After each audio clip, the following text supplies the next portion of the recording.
ಈಗಾಗಲೇ ಗೊತ್ತಿರೋ ಹಾಗೆ ಹೆಬ್ಬಾಳ್ ಇಂಡಸ್ಟ್ರಿಯಲ್ ಏರಿಯಾದಲ್ಲಿ ಒಂದು ಮಾದಕ ವಸ್ತು ಸಂಬಂಧಪಟ್ಟಿರ್ತಕ್ಕಂಥ ಒಂದು ರೇಡ್ ನಡೆದಿತ್ತು ನಿನ್ನೆ ಮೊನ್ನೆ. ಕೂಡಲೇ ಕಮಿಷನರ್ ಅವರು ಮತ್ತು ಗೃಹ ಸಚಿವರು ಕೂಡ ತಮ್ಮ ನಿಲುವನ್ನು ಕೊಟ್ಟರು ಅಥವಾ ಅದರ ಬಗ್ಗೆ ಒಂದು ಮಾಹಿತಿಯನ್ನು ಕೊಟ್ಟಿದ್ದರು. ಇದು ಯಾವುದೇ ರೀತಿ ಮಾದಕ ವಸ್ತುಗಳು ಇಲ್ಲಿ ಸಿಕ್ಕಿರಲಿಲ್ಲ ಅಂತ ಅವ್ರು ಕೊಟ್ಟಿದ್ದರು. ಬರೀ ಫಿನೈಲ್ ಏನೋ ಮ್ಯಾನುಫ್ಯಾಕ್ಚರಿಂಗ್ ಘಟಕ ಇದು, ಮತ್ತು ಯಾವುದೇ ರೀತಿ ಡ್ರಗ್ಸು ಇಲ್ಲಿ ಪತ್ತೆ ಆಗಿಲ್ಲ ಅಂತ ಹೇಳಿದ್ರು.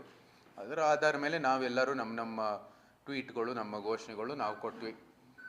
ಒಂದಂತೂ ಸತ್ಯ, ಇಲ್ಲಿ ಮೈಸೂರು ಏನಕ್ಕೆ ಡ್ರಗ್ಸ್ಗೆ ಸಂಬಂಧಪಟ್ಟಿರ್ತಕ್ಕಂಥದ್ದು ಯಾವುದೇ ಒಂದು ಪ್ರಕರಣ ಇಲ್ಲಿ ಎಲ್ಲನೂ ಕೂಡ ಮೈಸೂರು ಕಡೆಗೆ ಬರ್ತಾ ಇದೆ ಅಂತ ನಮ್ಮೆಲ್ಲ ನಿಲುವನ್ನು ಕೊಡ್ತೀವಿ. ಇವತ್ತು ಬೆಳಗ್ಗೆ ನಮ್ಮ NCB ಅಂದರೆ ನಾರ್ಕೋಟಿಕ್ಸ್ ಕಂಟ್ರೋಲ್ ಬ್ಯೂರೋ, ಕೇಂದ್ರ ಸಚಿವರಾದಂಥ ಶ್ರೀ ಅಮಿತ್ ಶಾ ಅವರ ನೇತೃತ್ವದಲ್ಲಿ ನಡೆಯುವಂಥದ್ದು ಗೃಹ ಸಚಿವಾಲಯದ ಒಂದು ಅಡಿಯಲ್ಲಿ ಬರುವಂಥದ್ದು NCBಯಿಂದ ಈ ರೇಡನ್ನು ನಡೆದಿದೆ.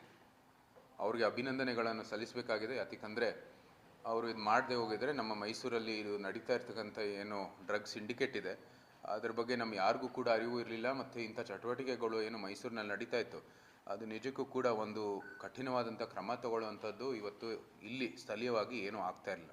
ಸೊ ಇವರು ಮಾಡಿದ್ದಕ್ಕೆ ನಾವು ಅವರಿಗೆ ಅಭಿನಂದನೆಗಳನ್ನು ಸಲ್ಲಿಸುತ್ತಾ, ಇವತ್ತು ಸಹಜವಾಗಿ ನಮಗೆ ಪ್ರಶ್ನೆ ಇರೋದು ಏನಕ್ಕಂದರೆ, ಇವತ್ತು ಇಬ್ಬರು ಕಮಿಷನರ್ ಇರ್ಬೋದು ಮತ್ತು ಗೃಹ ಸಚಿವರು ಇರ್ಬೋದು, ಇಬ್ಬರೂ ಕೂಡ ಜವಾಬ್ದಾರಿಯುತ ಸ್ಥಾನದಲ್ಲಿರುವಂಥದ್ದು. ಅವರು ಅತ್ಯಂತ ಒಂದು ಮಹತ್ವವಾದಂಥ ಹುದ್ದೆ. ಇಬ್ಬರೂ ಸಹ ಇವತ್ತು ಭಾಳ ಶೀಘ್ರದಲ್ಲೇ ಒಂದು ಮಾಹಿತಿಯನ್ನು ಕೊಟ್ಟಿದ್ದರು. ಇಲ್ಲಿ ಯಾವುದೇ ರೀತಿಯ ಡ್ರಗ್ಸ್ ಒಂದು ಇರಲಿಲ್ಲ, ಮಾದಕ ವಸ್ತುಗಳು ಇರಲಿಲ್ಲ, ಇದು ಒಂದು ಏನೇ ಯೂನಿಟ್ ಇರಲಿಲ್ಲ, ಬರೀ ಕ್ವೆಶ್ಚನಿಂಗ್ ಸಂಬಂಧಪಟ್ಟಿರ್ತಕ್ಕಂಥದ್ದು ಇದು ಅಂತ ಬಹಿರಂಗವಾಗಿ ತಮ್ಮ ಮಾಧ್ಯಮದ ಮೂಲಕ ನಮಗೂ ಸಿಕ್ಕಿತ್ತು. ಅದರ ಆಧಾರ ಮೇಲೆ ನಾವು ಕೂಡ ನಮ್ಮ ಘೋಷಣೆಗಳು ಮಾಡಿದ್ವಿ. ಆದರೆ ಇವತ್ತು ಈ ರಿಪೋರ್ಟಲ್ಲಿ ಭಾಳ ಸ್ಪಷ್ಟವಾಗಿದೆ, ಇಡೀ ಒಂದು ಡ್ರಗ್ ಸಿಂಡಿಕೇಟನ್ನು ಕೂಡ ಇವತ್ತು ಅನ್ಕವರ್ ಮಾಡಿದ್ದಾರೆ. ಆ ಹೆಬ್ಬಾಳ್ ಇಂಡಸ್ಟ್ರಿಯಲ್ ಯೂನಿಟಲ್ಲಿ full fledged clandestine lab with sophisticated instruments for manufacture of drugs, ಅಂದರೆ ಸಂಪೂರ್ಣವಾಗಿ ಒಂದು ಡ್ರಗ್ಸನ್ನು ಉತ್ಪಾದನೆ ಮಾಡುವಂಥದ್ದು ಏನು ಕಾರ್ಖಾನೆ ಅಂಥ ವ್ಯವಸ್ಥೆ ಬೇಕಾಗಿದೆ ಇಲ್ಲಿ ಇತ್ತು ಅಂತ ಈ ಒಂದು ವರದಿ ಪ್ರಕಾರ ಇವತ್ತು ಬಹಿರಂಗ ಆಗಿದೆ. ಸೊ ಇವರು ಏನು ಇಷ್ಟು ಶೀಘ್ರದಲ್ಲಿ ಇಂಥ ಒಂದು ಸ್ಪಷ್ಟೀಕರಣ ಕೊಟ್ಟರು ಅಂತ ಸಹಜವಾಗಿ ನಮ್ಮ ಪ್ರಶ್ನೆ. ಯಾಕಂದರೆ ಇವರೆಲ್ಲ ಜವಾಬ್ದಾರಿಯುತ ಸ್ಥಾನದಲ್ಲಿ, ಅವ್ರು ಕೊಡುವಂಥದ್ದು ಮಾಹಿತಿ ಪ್ರಕಾರ ನಾವು ಕೂಡ ನಮ್ಮ ಒಂದು ನಿಲುವನ್ನು ಅಥವಾ ನಮ್ಮ ಒಂದು ಮಾಹಿತಿ ನಾವು ಮಾಡೋದು. ಜೊತೆಗೆ ಇವತ್ತು ಡೆಲ್ಲಿ ಪೊಲೀಸು, ಅದಕ್ಕೆ ಮುಂಚೆ ಗುಜರಾತ್ ಪೊಲೀಸ್ ಬೆಂಗಳೂರಿನಲ್ಲಿ, ಮಹಾರಾಷ್ಟ್ರ ಪೊಲೀಸ್ ಇನ್ನೊಂದು ಡ್ರಗ್ಸ್ ಘಟಕ ಮೈಸೂರಿನಲ್ಲಿ ರಿಂಗ್ ರೋಡ್ ಮೇಲೆ ಇರ್ತಕ್ಕಂಥದ್ದು, ಎಲ್ಲರೂ ಪತ್ತೆ ಮಾಡ್ತಾ ಇರ್ತಕ್ಕಂಥದ್ದು. ಇಡೀ ಕರ್ನಾಟಕದಲ್ಲಿ ಕಾನೂನು ಮತ್ತು ಸುವ್ಯವಸ್ಥೆ ಏನು ಮಾಡ್ತಾ ಇದೆ ಅಂತ ಸಹಜವಾಗಿ ನಮ್ಮೆಲ್ಲರ ಪ್ರಶ್ನೆ. ಮುಖ್ಯಮಂತ್ರಿ ಅವರೇ ಸ್ವತಃ ಕೇಳಿದ್ರು ಪೊಲೀಸ್ನವ್ರನ್ನೇ, ನೀವೇನು ಮಾಡ್ತಾಯಿದ್ರಿ ಅಂತ. ಸೊ ಇಂಥ ಒಂದು ವ್ಯವಸ್ಥೆ, ಒಂದು ರಾಜ್ಯದ ಮುಖ್ಯಮಂತ್ರಿ ಮೇಲೇ ತಮ್ಮದೇ ಆದಂಥ ಕಾನೂನು ಮತ್ತು ಸುವ್ಯವಸ್ಥೆ ಅದರ ಮೇಲೆ ಅನುಮಾನ ಇದ್ದರೆ ಏನಿದು ನಮ್ಮ ರಾಜ್ಯದಲ್ಲಿ ಏನಾಗ್ತಾ ಇದೆ ಅಂತ ಸಹಜವಾಗಿ ನಮ್ಮೆಲ್ಲರ ಒಂದು ಪ್ರಶ್ನೆ. ಯಾಕಂದರೆ ಒಂದು ರಾಜ್ಯ ಯಶಸ್ವಿ ಆಗಬೇಕಂದ್ರೆ ಮೊದಲನೇದಾಗಿ ನಮ್ಮ ಕಾನೂನು ಮತ್ತು ಸುವ್ಯವಸ್ಥೆ ಗಟ್ಟಿಯಾಗಿರಬೇಕಾಗಿದೆ. ಮತ್ತು UP ಒಂದು ಮಾಡೆಲ್ ಎಲ್ಲರೂ ಉಲ್ಲೇಖ ಮಾಡ್ತಾರೆ. ಅಲ್ಲಿ ಏನು ಸರಿಪಟ್ಟಿದೆ ಅಂದರೆ ಕಾನೂನು ಮತ್ತು ಸುವ್ಯವಸ್ಥೆಯನ್ನು ಇವತ್ತು ಸಂಪೂರ್ಣವಾಗಿ ಅದನ್ನ ಕೈಯಲ್ಲಿ ಹಿಡಿದಿದ್ದಾರೆ. ಯಾವುದೇ ರೀತಿಯ ಅಕ್ರಮಗಳು ಆಗೋದಕ್ಕೆ ಅಲ್ಲಿ ಸಾಧ್ಯನೇ ಆಗಲ್ಲ. ಆದರೆ ಕರ್ನಾಟಕ ಯಾವತ್ತೂ ಸಹ ಒಂದು ಶಾಂತಿಯುತವಾದಂತಹ ಸಮಾಜ, ಪ್ರಗತಿಪರ ಒಂದು ರಾಜ್ಯ.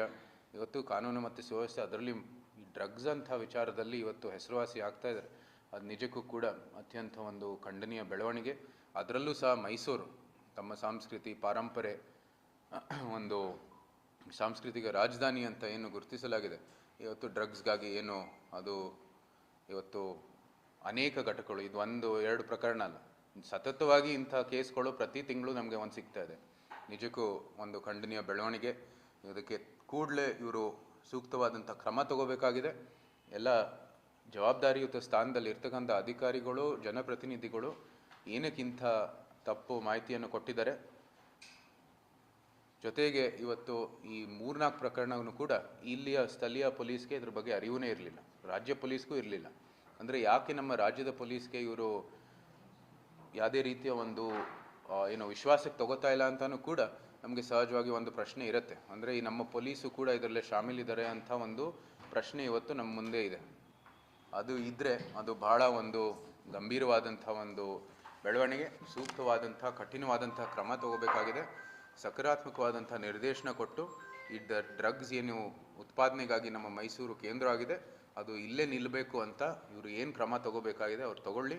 ನಾವೆಲ್ಲರೂ ಅದಕ್ಕೆ ಶಕ್ತಿ ತುಂಬಿಸುವಂಥದ್ದು ಕೆಲಸ ಮಾಡ್ತೀವಿ. ಆದರೆ ಇವತ್ತು ನಿಜಕ್ಕೂ ಒಂದು ವೇಳೆ ನಮ್ಮ NCB ಕಡೆ ನಡೆದಿರ್ತಕ್ಕಂಥ ಈ ಒಂದು ಪ್ರಕರಣ ಒಂದು ರೀತಿ ಒಳ್ಳೆಯ ಒಂದು ಏನು ಡ್ರಗ್ ಸಿಂಡಿಕೇಟ್ ಅನ್ಕವರ್ ಮಾಡಿದ್ದಾರೆ, ಅದು ನಾವು ಅವ್ರಿಗೆ ಅಭಿನಂದನೆ ಸಲ್ಲಿಸಬೇಕಾಗಿದೆ.